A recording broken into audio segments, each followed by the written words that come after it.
अस्सलाम वालेकुम दोस्तों, दिस इज़ मोहम्मद अली। आज हमारे सेशन का टॉपिक है कि अमीर अमीर तर कैसे होता है और गरीब गरीब तर कैसे होता है। इस वीडियो को आखिर तक देखिएगा, ये सेशन आपको बड़ा दिलचस्प लगेगा।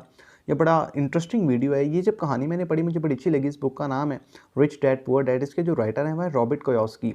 रॉबर्ट अपनी ही कहानी खुद लिखते हैं। रॉबर्ट कहता है कि मैं जब बच्चा था तो मेरे दो बाप थे, एक उसका असली बाप और दूसरा उसके दोस्त का बाप, जिसको वो अपना रूहानी बाप कहता था।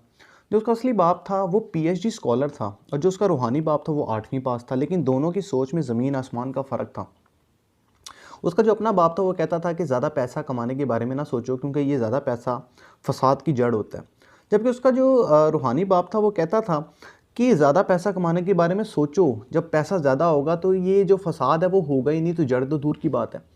इसका जो पहला बाप था वो कहता था कि ज़्यादा महंगी चीज़ों के बारे में ना सोचो, उनको लेने के बारे में ना सोचो, क्योंकि इससे आप बेचैन हो जाओगे। लेकिन दूसरा बाप कहता था महंगी चीज़ें ख़रीदने के बारे में सोचो, क्योंकि उसमें आपके अंदर एक जिद्दत पैदा होगी और उनको हासिल करने के लिए आपके अंदर एक तल पैदा होगी, जिससे आप क्रिएटिव बनोगे, आपके अंदर क्रिएटिविटी पैदा होगी।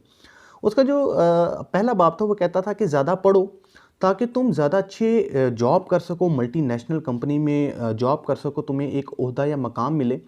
उसका जो दूसरा बाप था वो कहता था पढ़ो, लेकिन जॉब पाने के लिए नहीं, इतना पढ़ो कि तुम अपना बिजनेस इस्टेब्लिश कर सको और तुम आगे लोगों को जॉब दे सको और तुम अपना मकाम खुद पैदा कर सको, अपना ओहदा तुम खुद बना सको।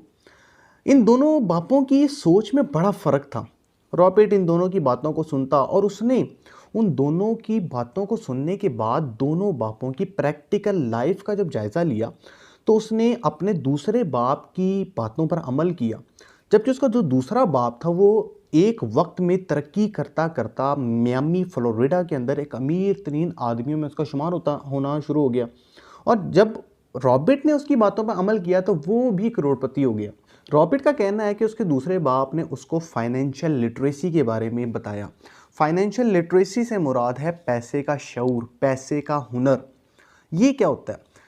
उसने ये सीखा अपने दूसरे बाप से कि एसेट्स और लाइबिलिटीज़ में फ़र्क क्या होता है, कि असासों में और अखराजात में और ज़रूरियात में फ़र्क क्या होता है और उसको हमने कैसे मैनेज करना है। अगर आप अपने एसेट्स और लाइबिलिटीज़ को मैनेज करना सीख जाते हैं तो आप बहुत जल्द अमीर हो सकते हैं।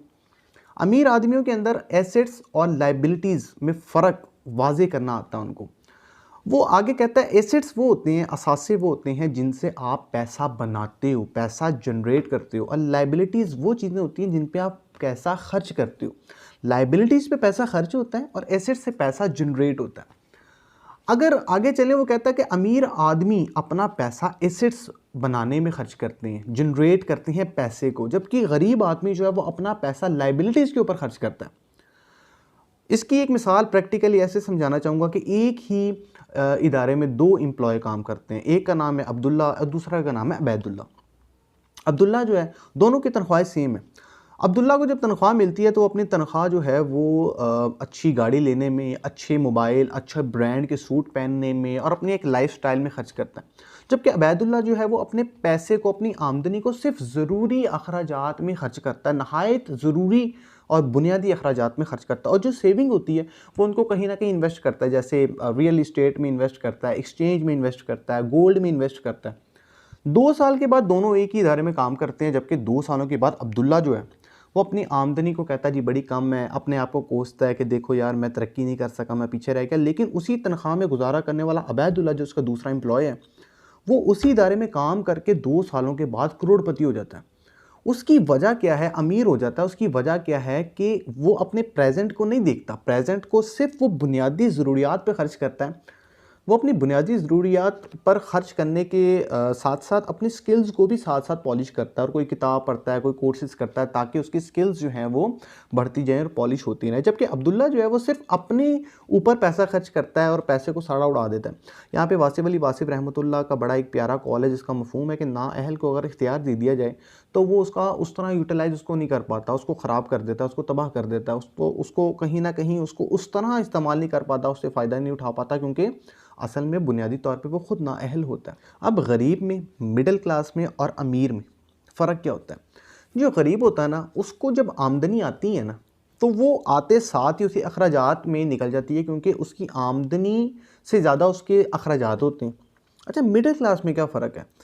आमदनी जब आती है तो उसकी जो आमदनी होती है वो उसकी ज़रूरियात की इक्वल होती है। जैसे ही आमदनी आती है उसकी बुनियादी ज़रूरियात में ही उसकी आमदनी खर्च हो जाती है और उसका एक उसको मैनेज करना आ जाता है कि यकम से यकम मैंने अपना जो बजट है वो कैसे मैनेज करना है और वो गुजारा करना सीख जाता है।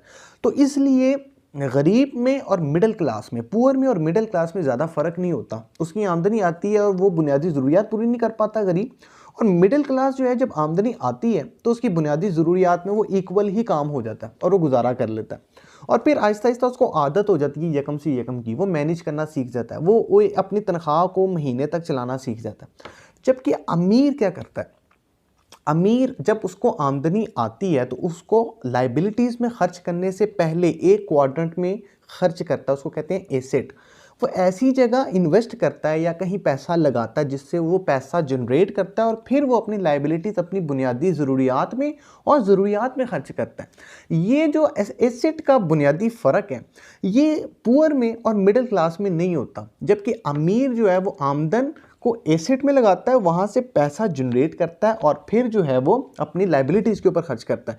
इस तरह उसके जो आमदन के सोर्स हैं अमीर के वो बढ़ते चले जाते हैं और अमीर अमीर तर होता जाता है और गरीब गरीब तर इसलिए होता जाता है क्योंकि वो जो दरमियान का क्वाड्रेंट है एसेट बनाने वाला, पैसा जनरेट करने वाला, वो कभी उस क्वाड्रेंट के ऊपर जाता ही नहीं है।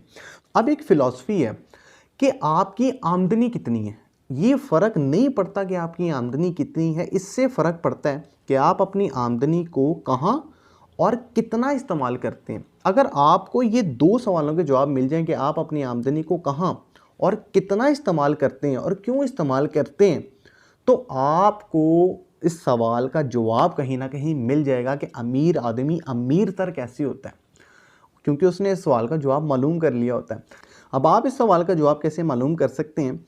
इस सवाल का जवाब बड़ी आसानी से आप मालूम कर सकते हैं कि अपनी कस्टमर वाली सोच को ख़त्म करें। सबसे पहले कस्टमर वाली सोच ये है कि पैसा खर्च करना या पैसा उड़ाना, उस सोच को ख़त्म करने के साथ साथ अपने अंदर इन्वेस्टर की सोच लेके आएं, कैसे पैसा बनाना है, किस तरह पैसे को जनरेट करना है। जब आपके अंदर ये सोच पैदा होगी ना कहीं आपके अंदर एक क्रिएटिविटी पैदा होगी और आपको ये पता लगेगा कि पैसा जनरेट कैसे होता है।